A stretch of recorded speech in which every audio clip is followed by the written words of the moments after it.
Hello everyone, welcome back to my channel. कैसे हैं आप सभी? आई होप आप सभी ठीक होंगे। हम सभी भी एकदम ठीक हैं। आज मेरे नंदोईस जी आए हैं, मैं आपको मिलाती हूँ। हेलो बोलिए ना सुजीत जी। ये हैं मेरे नंदोईस जी और मेरे भाई भी हैं, है ना। ये आज सुबह ही आए हैं और आज रात को मेरी ननद को लेके चले जाएंगे। छोड़ दीजिए ना उस 3 दिन के लिए। मेरे को दिक्कत आ जाएगी फिर। इनको रहा नहीं जाता है अपनी बीवी के बिना, इसीलिए ये उसे लेके जा रहे हैं। तो अभी सारी तैयारियां चल रही है घर में उनके जाने की, तो उधर सारी चीज़ें बन रही है और यहाँ पे मैं किचन में सारी चीज़ों की तैयारियाँ कर रही हूँ। जैसे कि नमक पारे बन रहे थे, टिक्कर बन रहा था, उन सबको फ्राई करने का काम था। साथ ही साथ मैंने चाय भी चढ़ा दिया था और ननद सब जो थी वो सब टिक्कर विक्कर जितना भी चीज़ था वो सब अपना काट रही थी। नमक पारे भी काट के देती जा रही थी मुझे और मैं फ्राई करने का काम जो था वो करती जा रही थी।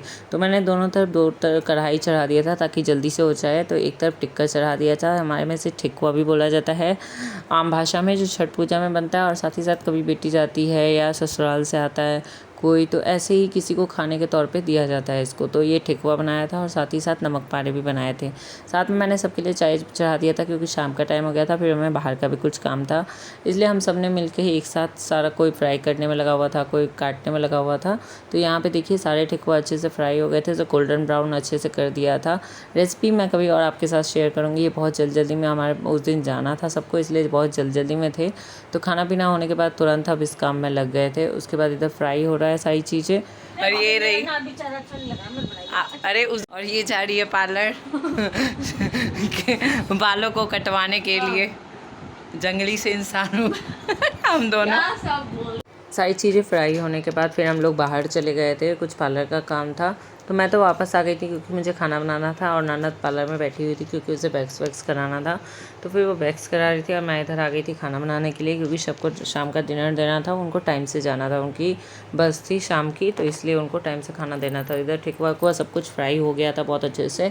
तो मैं इधर अक्षिता को खिलाने के लिए दूध भी गर्म कर रही थी, साथ ही साथ सारी सब्जियां काट रही थी। जैसे आलू गोभी की सब्ज़ी बनानी थी सूखी, और रोटी। सिंपल ही खाना बनाना था क्योंकि ट्रैवलिंग करते टाइम वो ज़्यादा हैवी खाना नहीं खाना चाहते थे। और सुबह नॉनवेज बना हुआ था तो वैसे ही हैवी हो गया था, तो सबने बोला था कि सिंपल ही खाना खाएंगे, इसलिए मैं सिंपल ही खाना बना रही थी। सब्जी रोटी बना रही थी सिंपल ही। गोभी को मैंने सोचा फ्राई कर देती हूँ। साइड बाय साइड ठेकुआ थोड़ा बहुत बच गया था तो वो फ्राई हो रहा था।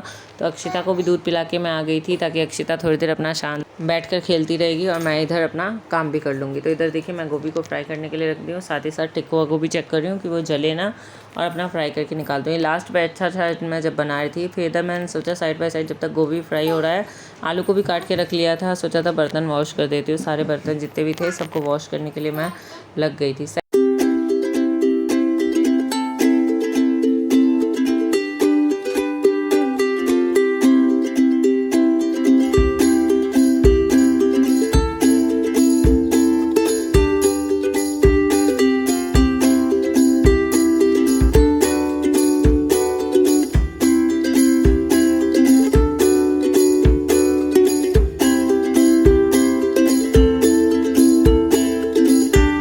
यहाँ पे देखिए फ्रेंड्स सारी चीज़ें रेडी हो गई है। इधर ठेकुआ रेडी हो गया है, सारे नमक पारे अच्छे से फ्राई हो गए हैं। तो फिर इधर मैं आ गई थी खोंच की तैयारी करने के लिए। खोंच हमारे में बोला जाता है जब भी बेटी जाती है तो उसको खोंच में, मतलब उसके कपड़े में बांध के दिया जाता है खोंच का सामान। जैसे कि बेटी को जीरा दिया जाता है, तो मैं इधर जीरा, पैसे दिए जाते हैं कुछ, और सिंदूर की गद्दी, हल्दी, ये सब दिया जाता है। साथ ही साथ मैं दही भी निकाल ली थी। दही चीनी खिला के ही भेजा जाता है। कहीं भी कोई जाता है तो उसे दही चीनी ज़रूर खिलाया जाता है। देखो ना कैसे बोल रही, उसे भी खिलाइए, थोड़ा हल्का सा चटा दीजिए।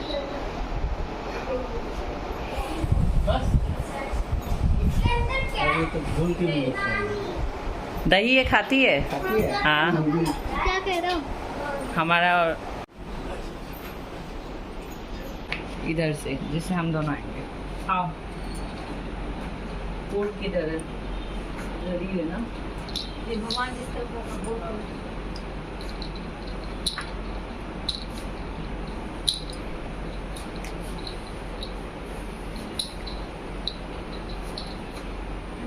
व्हाइट चुन्नी लियो, इसमें है ना ये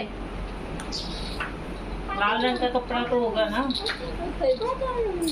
इधर मैं ननद को खोइच देने के लिए बैठी थी, तो वो भी बैठ गई थी, मैं भी बैठ गई थी। तो मैंने भी सर पे पल्ला ले लिया था, उन्होंने भी ले लिया था। तो हम दोनों, मैं उसको खोइच दे रही थी क्योंकि मैं बड़ी थी। तो हमारे घर में सुहागने जो होती है वही, और जो घर का बड़ा होता है भाभी होती है तो वही खोइच देती है। तो इसलिए मैं उनको खोइच दे रही थी। 5 बार 5 मुट्ठी करके दिया जाता है। उसमें आप धान भी देते हैं, चावल भी देते हैं। पर बेटी को बोला जाता है तो फिर धान दिया जाता है या जीरा दिया जाता है। और बेटी जब ससुराल से आती है तो उसको चावल का खोइच लेके आना होता है। तो ऐसे ये परंपरा चली आ रही है हमारे। कभी भी बेटी विदा होती है तो उसे खोइच के बिना नहीं भेजा जाता है हमेशा, ताकि वो भरा पूरा उसका परिवार रहे। इसलिए खोइच दे के उसको दिया जाता है।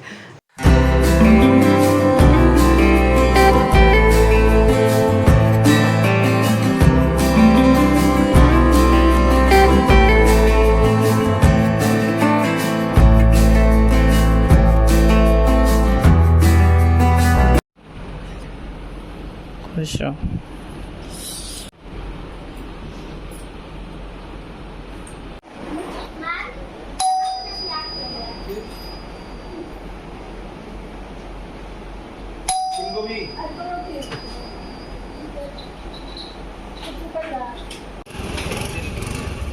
दो ठीक। यहाँ पे हम सभी जा रहे थे ननद को छोड़ने के लिए, क्योंकि उन्हें मेट्रो से जाना था। तो हमारे घर के पास ही है मेट्रो स्टेशन, तो हम सभी उनके साथ चल दिए थे। वो मना भी कर रही थी कि सब जने मत जाओ, बट हमारा ही मन नहीं मान रहा था, इसलिए हम सभी चले गए थे उनको छोड़ने के लिए कि लास्ट तक उनसे मिल लेते हैं। फिर बच्चे कब आएंगे कब नहीं आते हैं, ननद कब आएगी, कुछ नहीं पता रहता है ना। हर साल वो छुट्टियों में ही आ पाते हैं, नहीं आ पाते क्योंकि वो दूर रहते हैं। तो इसीलिए इधर वो जा रहे हैं। बाय कर दो आरू शादी भैया को।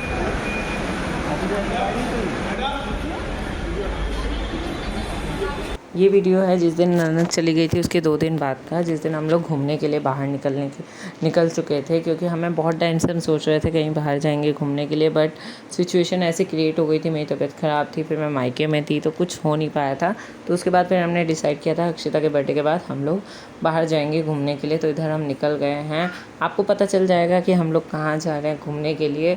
तो हम अपनी गाड़ी से ही जा रहे हैं। तो इधर रास्ते में देखिए इंडिया गेट पड़ा था, और काफ़ी ज़्यादा प्यारा लगता है रात को देखने में इंडिया गेट। मैं हस्बैंड को बोल भी रही थी कि हम लोग फिर से आएंगे, इधर इंडिया गेट घुमा दीजिएगा एक दिन। तो बोल भी रहे थे पहले यहाँ से तो घूम के आ जाओ, फिर वहाँ चलेंगे घूमने। तो हम लोग इधर निकल चुके थे अपनी गाड़ी लेके, सारा सामान लेके, और सारे अपने दोनों बच्चों को लेके अपने सफ़र की तरफ, घूमने की तरफ। हम बोले तो एग्जैक्टली वर्ड, क्योंकि बहुत टाइम से घूमने का मन कर रहा था। कुछ होता है ना कि आपको रिफ़्रेशमेंट की ज़रूरत होती है, तो वो रिफ़्रेशमेंट करने के लिए हम लोग बाहर गए थे। बर्थडे ख़त्म हो गया था, सारी चीज़ें सेलिब्रेट हो गई थी बहुत अच्छे से।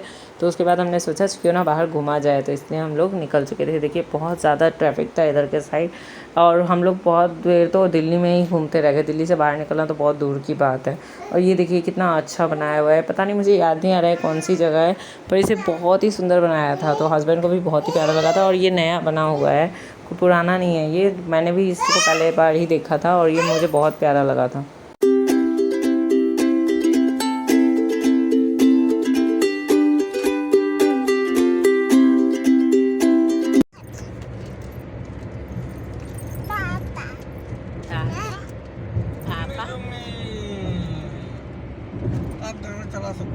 कहाँ जा रहे हैं हम लोग? घूमी घूमी।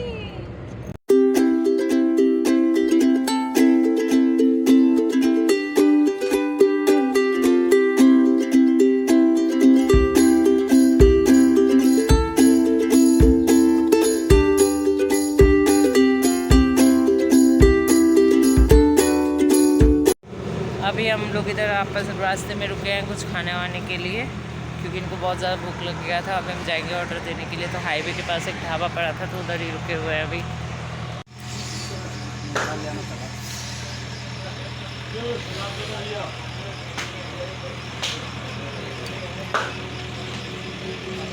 खाना खाने के बाद फिर हम लोग निकल गए थे अपने सफ़र की तरफ, क्योंकि हमें आगे बहुत दूर जाना था। और बारिश भी उस दिन इतनी ज़्यादा तेज़ से हो रही थी ना कि पूछो ही मत, पूरा अंधेरा लग रहा था। हस्बैंड बार बार उसको क्लीन कर रहे थे शीशे को, ताकि अपना रास्ता सही से दिखाई दे। और पूरा एक दिख रहा होगा आपको, इतनी तेज़ बारिश हो रही थी उस दिन, और इतना मज़ा भी आ रहा था। सामने हाईवे था, तो थोड़ा डर भी लगता है ना कि पीछे से कोई ट्रक ना आ जाए, कहीं कोई एक्सीडेंट ना हो जाए, इसलिए डर भी लग रहा था साथ ही साथ, और मज़ा भी आ रहा था।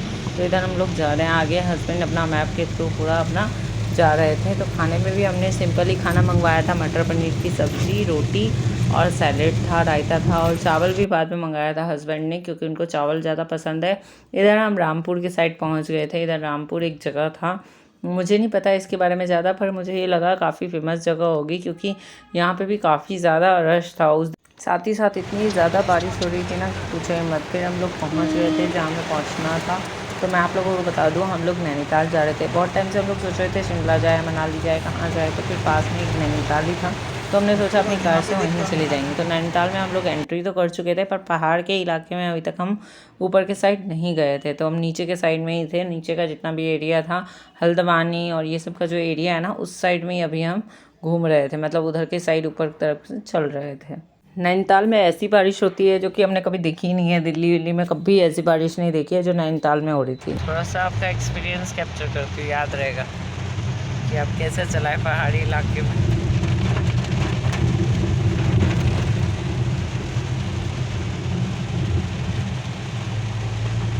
पहाड़ तो दिख ही नहीं रहे, रात हो गया ना।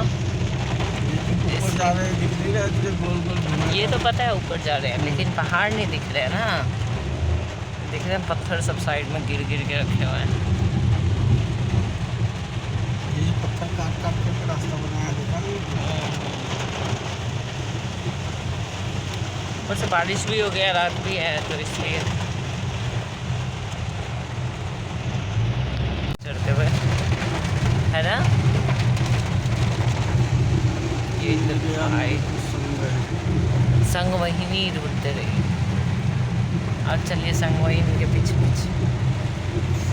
पहाड़ सब नहीं दिख रहे। यहाँ पे देखिए फ्रेंड्स, कितना और ज़्यादा अंधेरा था और साथ साथ पहाड़ी में गाड़ी चलाने में इतना डर लग रहा था। मैं तो भगवान का नाम ले रही थी, लग रहा था कि बचेंगे कि नहीं बचेंगे, क्योंकि हस्बैंड देखते थे तो समझिए तुक्के में गाड़ी चला रहे थे।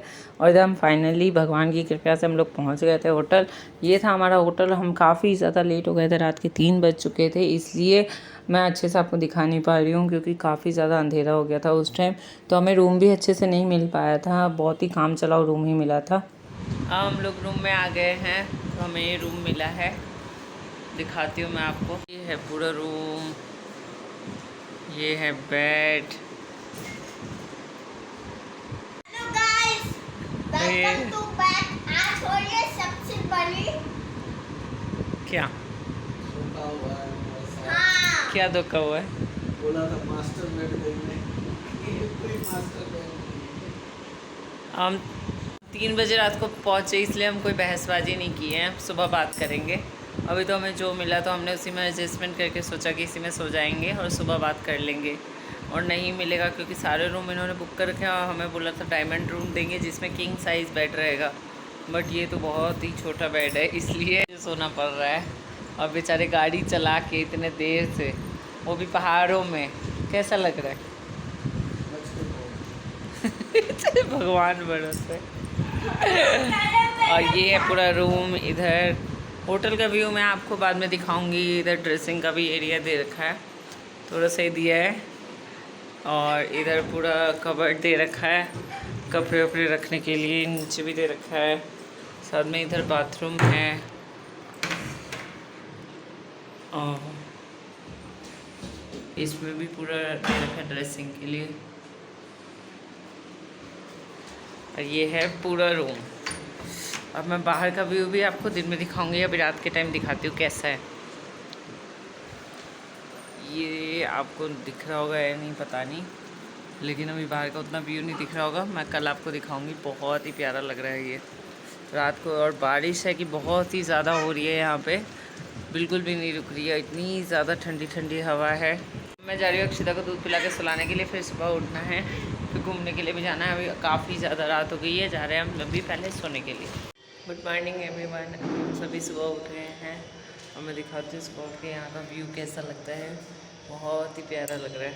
मॉर्निंग आज हमारा खालों की तरफ, मतलब आज हमारे किसी होटल पर जहाँ पर नंबर 2 होते हैं और उधर थाली भी होता है। देखिए हम वहाँ फिर होकर खा पी कर फिर बस हो गए अपना समुंदर पे, हाँ ना। ये देखिए पहाड़ कितना प्यारा लग रहा है यहाँ से दिखने से, बहुत ही ब्यूटीफुल लग रहा है। वेदर जो है वो भी बहुत ज़्यादा हल्का हल्का ठंडा है एकदम। हम जा रहे हैं ब्रेकफास्ट करने के लिए, या तो फिर रूम में ही मंगा लेंगे या नीचे जाके अपना कर लेंगे। तो देखते हैं कैसे क्या करते हैं। तो सबसे पहले ब्रेकफास्ट करेंगे, उसके बाद फिर रेडी होके घूमने के लिए निकलेंगे। यहाँ पे आ गया हमारा ब्रेकफास्ट। आरुष खा लो। यहाँ पे हमारा ब्रेकफास्ट आ गया था। ब्रेकफास्ट करने के बाद हम लोग निकल गए थे घूमने के लिए। तो मिलती हूँ आपसे नेक्स्ट वीडियो में। इसी के साथ इस वीडियो का डे एंड करती हूँ। Bye, thank you so much.